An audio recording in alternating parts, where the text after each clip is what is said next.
안녕하세요. 은현서재의 은현입니다. 오랜만에 이 책을 다시 읽어보려고요. RJ 팔라시오의 Wonder. 지난 에피소드에서 26페이지까지 읽었는데요. 오늘은 27페이지 The Performance Space부터 읽어볼게요.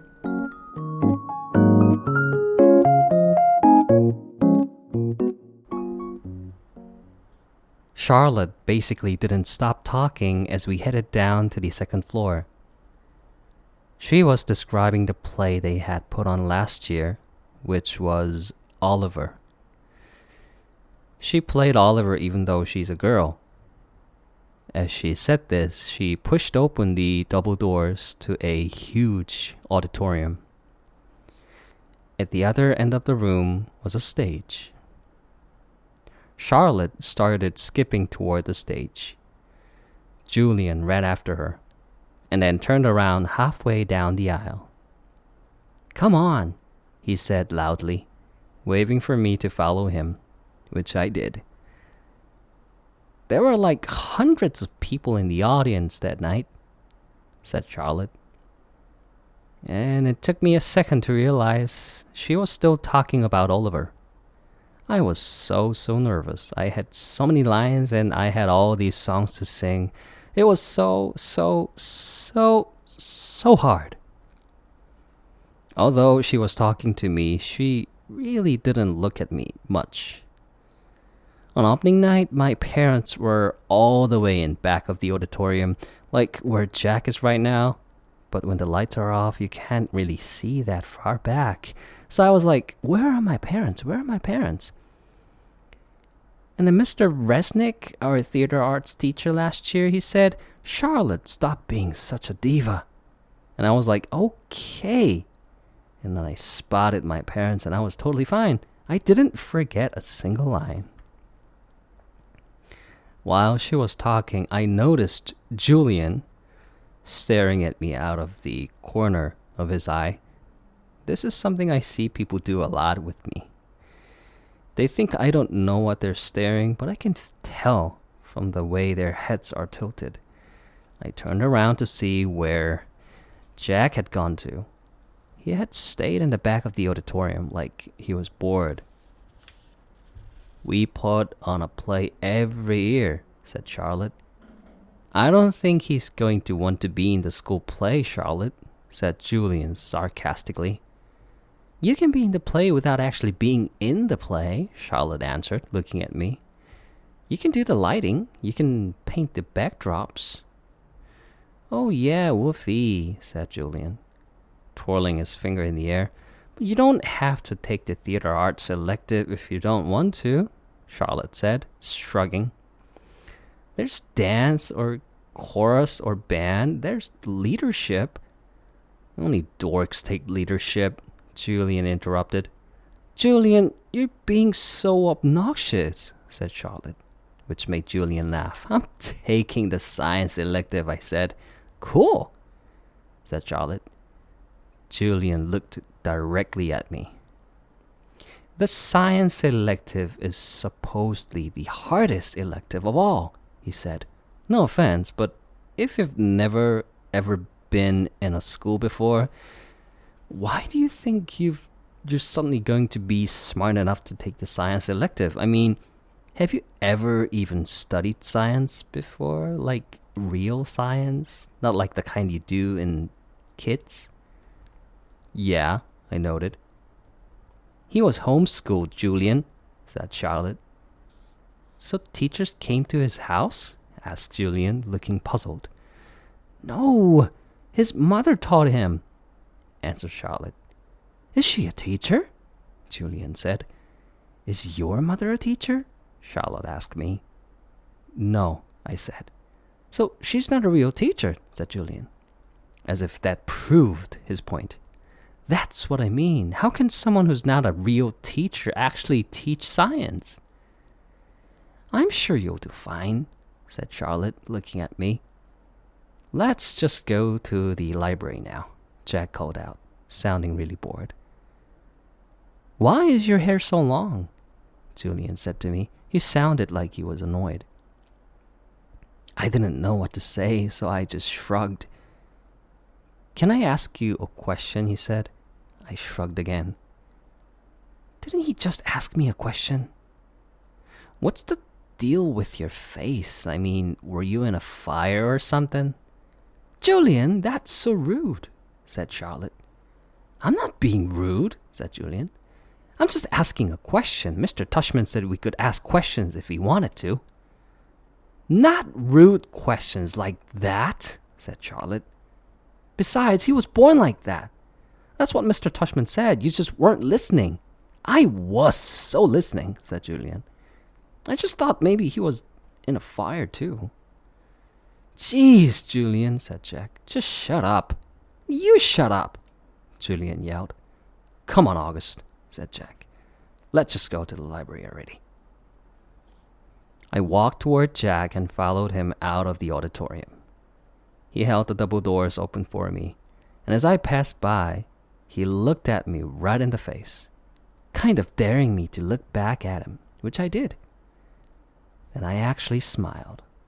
I don't know, sometimes when I have the feeling like I'm almost crying, it can turn into an almost laughing feeling. And that must have been the feeling I was having then because I smiled, almost like I was going to giggle. The thing is, because of the way my face is, people who don't know me very well don't always get that I'm smiling.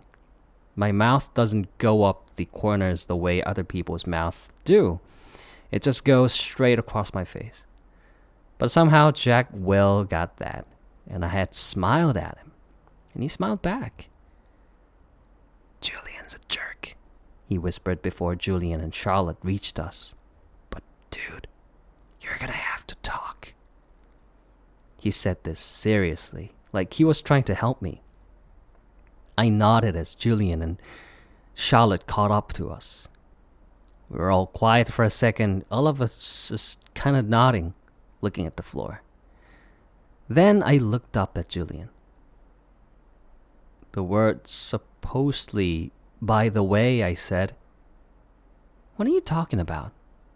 You said supposedly before, I said. I did not. Yeah, you did, Charlotte nodded. You said the science elective is supposedly really hard. I heard you. I absolutely did not, he insisted. Whatever, said Jack. Let's just go. Yeah, let's just go, agreed Charlotte, following Jack down the stairs to the next floor. I started to follow her, but Julian cut right in front of me, which actually made me stumble backward. Oops, sorry about that, said Julian. But I could tell from the way he looked at me that he wasn't really sorry at all. The deal. Mom and Mr. Tushman were talking when we got back to the office. Mrs. Garcia was the first to see us come back, and she started smiling, her shiny smile as we walked in.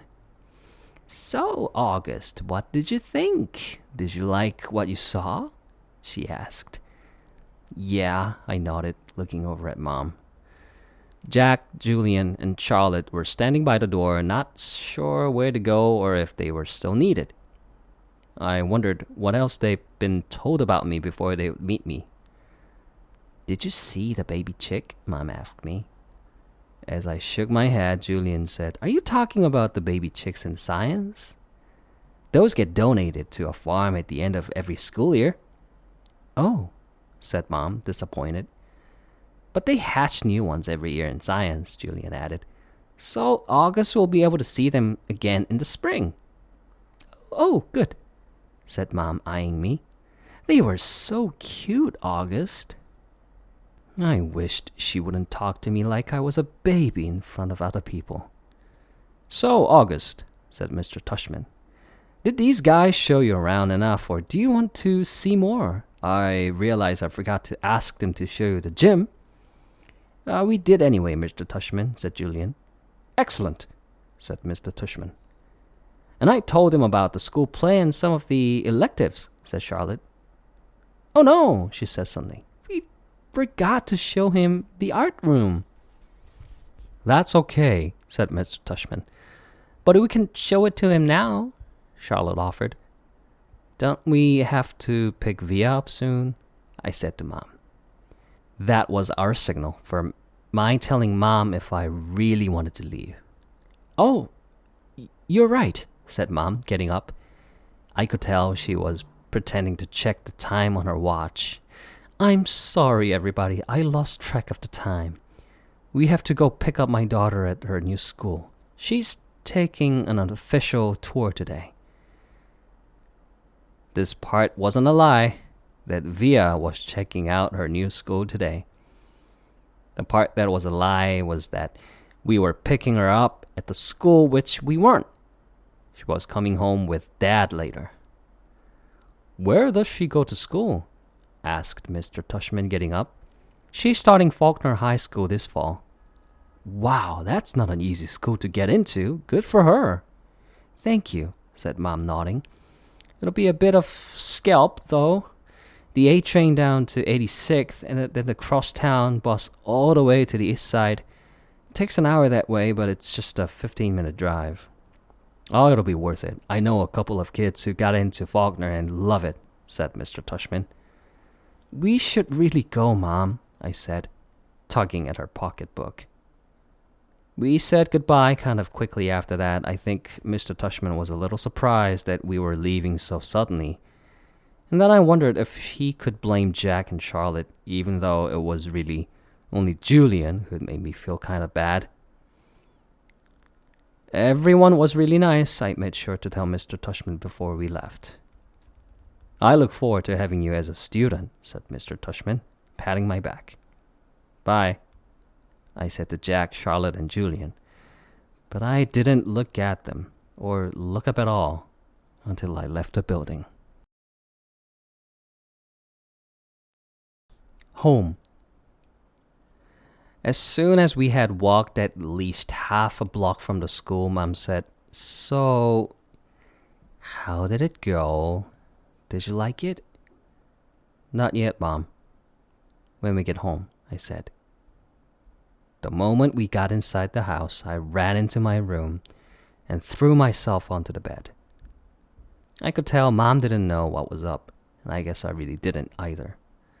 I felt very sad and a tiny bit happy at the exact same time, kind of like that laughing, crying feeling all over again. My dog Daisy followed me into the room, jumped on the bed, and started licking me all over my face.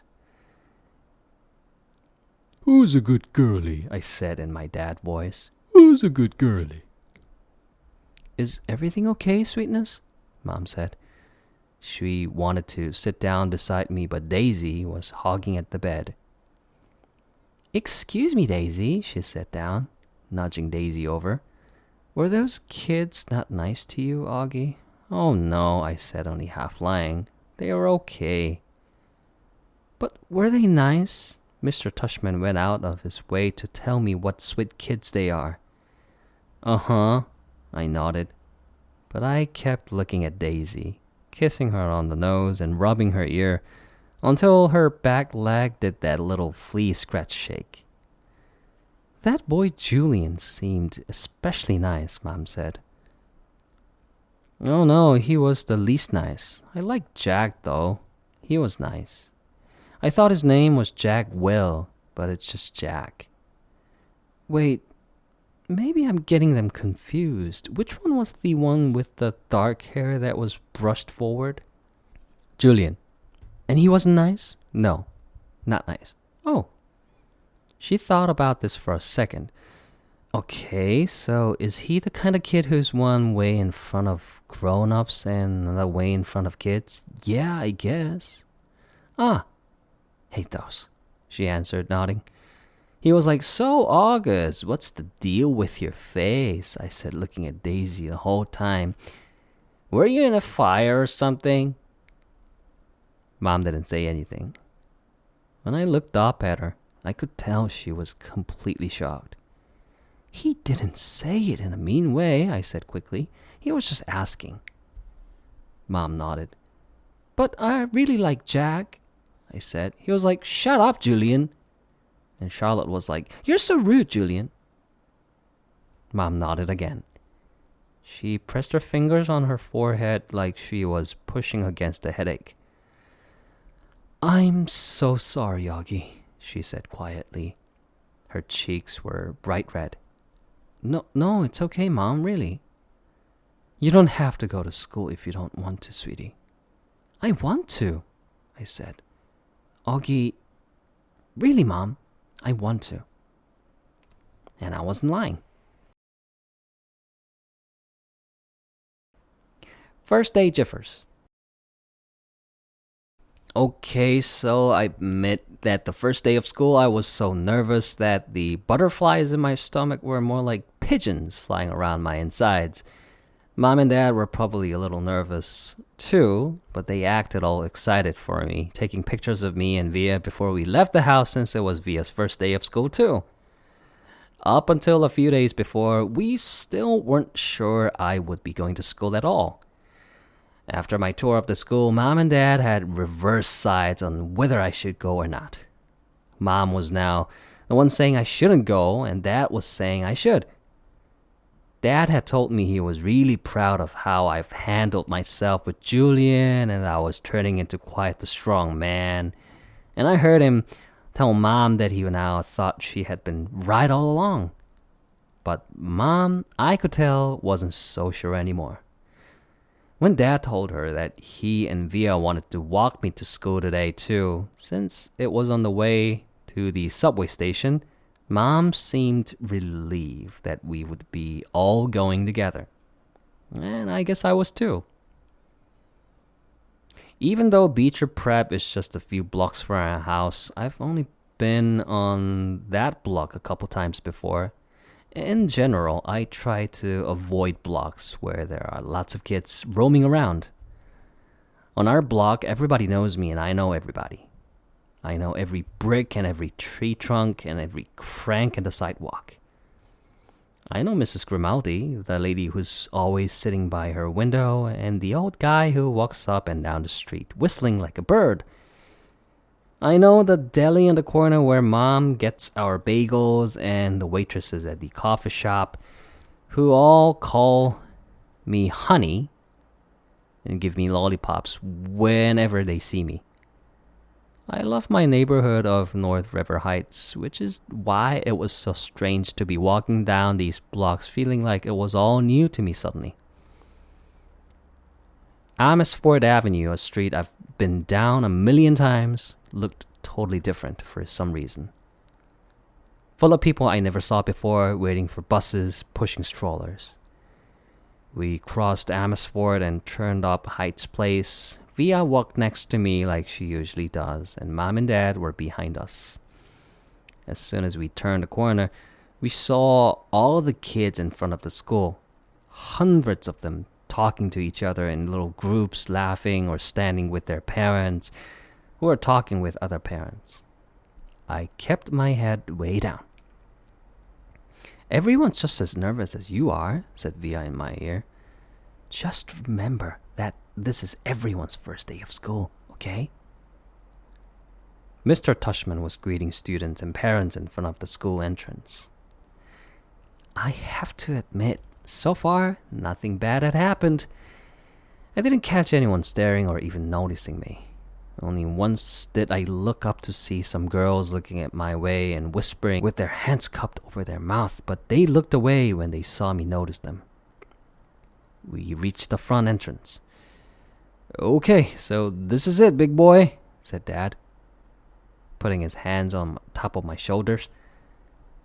Have a great first day. I love you, said Via, giving me a big kiss and a hug. You too, I said. I love you, Augie, said Dad, hugging me. Bye.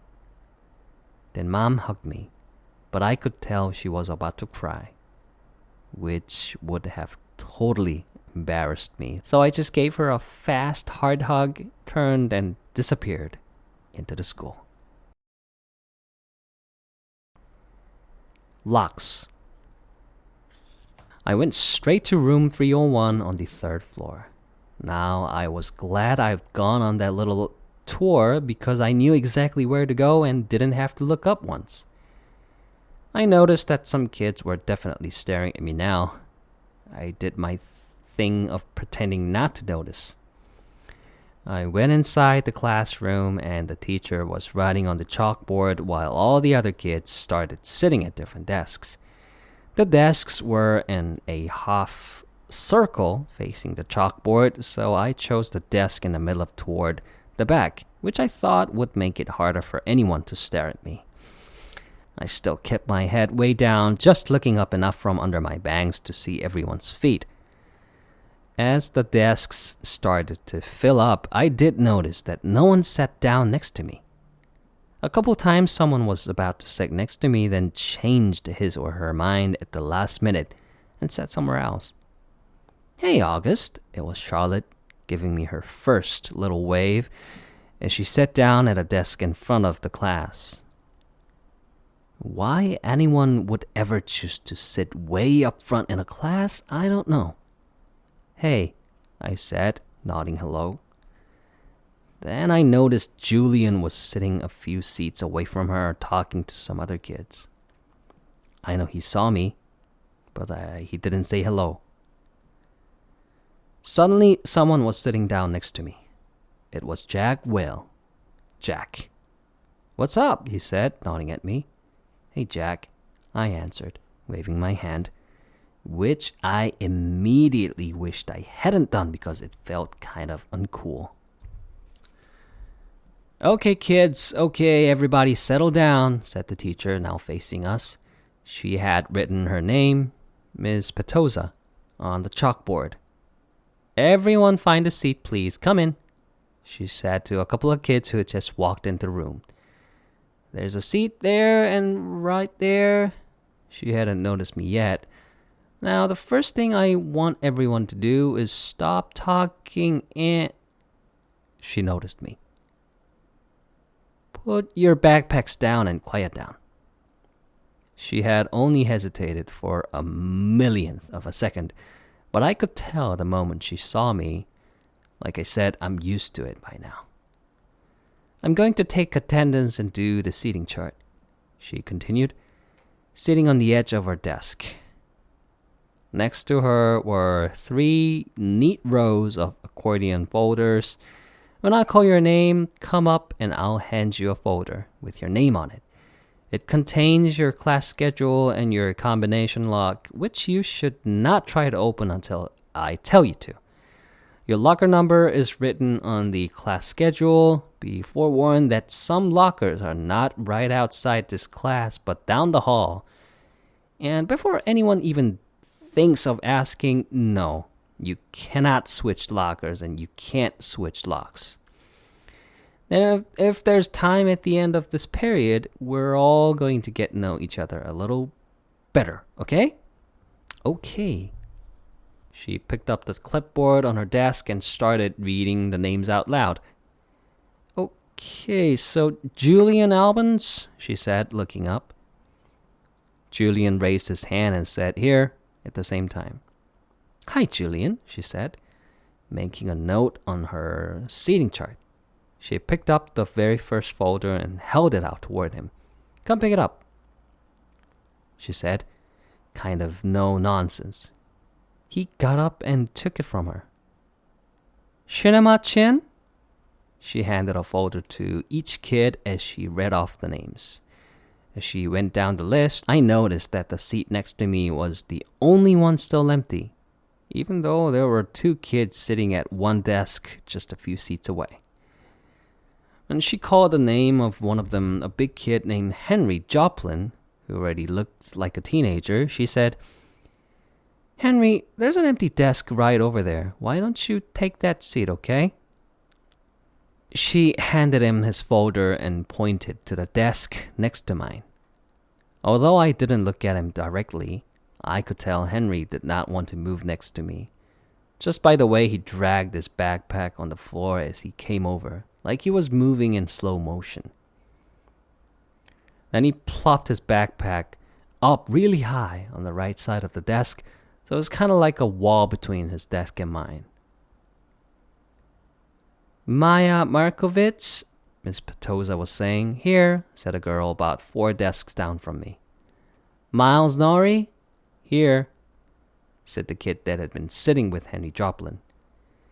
As he walked back to his desk, I saw him shoot Henry a poor you look. August Pullman? Said Miss Petosa. Here, I said quietly, raising my hand a bit. Hi, August, she said, smiling at me very nicely when I went up to get my folder. I kind of felt everyone's eyes burning into my back for the few seconds I stood in front of the class, and everybody looked down when I walked back to my desk. I resisted spinning the combination when I sat down, even though everyone else was doing it, because she had specifically told us not to. I was already pretty good at opening locks anyway, because I've used them on my bike. Henry kept trying to open his lock but couldn't do it. He was getting frustrated, and a kind of cursing under his breath. Miss Petosa called out the next few names. The last name was Jack Well. After she handed Jack his folder, she said, Okay, so everybody write your combinations down somewhere safe that you won't forget, okay? But if you do forget, which happens at least 3.2 times per semester, Mrs. Garcia has a list of all the combination numbers. Now go ahead, take your locks out of your folders and spend a couple of minutes practicing how to open them. Though I know some of you went ahead and did that anyway.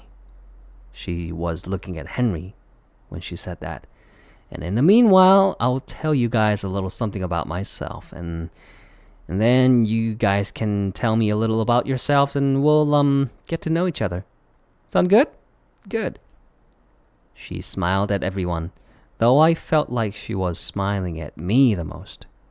It wasn't a shiny smile like Mrs. Garcia's smile, but a normal smile like she meant it. She looked very different from what I thought teachers were going to look like. I guess I thought she would look like Miss Fall from Jimmy Neutron, an old lady with a big bun on top of her head. But in fact, she looked exactly like Mon Mothma from Star Wars Episode 5, haircut kind of like boys, and a big white skirt kind of like a tunic. She turned around and started writing on the chalkboard. Henry still couldn't get his lock to open, and he was getting more and more frustrated every time someone else popped open them. He got really annoyed when I was able to open mine on the first try. The funny thing is, if he hadn't put the backpack between us, I most definitely would have offered to help him.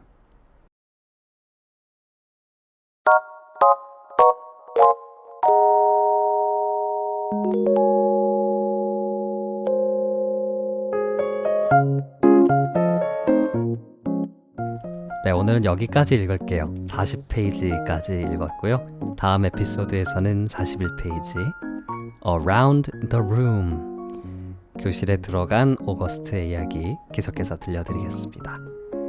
오늘도 은현서재와 함께 해주셔서 고맙습니다. 다음 에피소드에서도 인사드릴게요.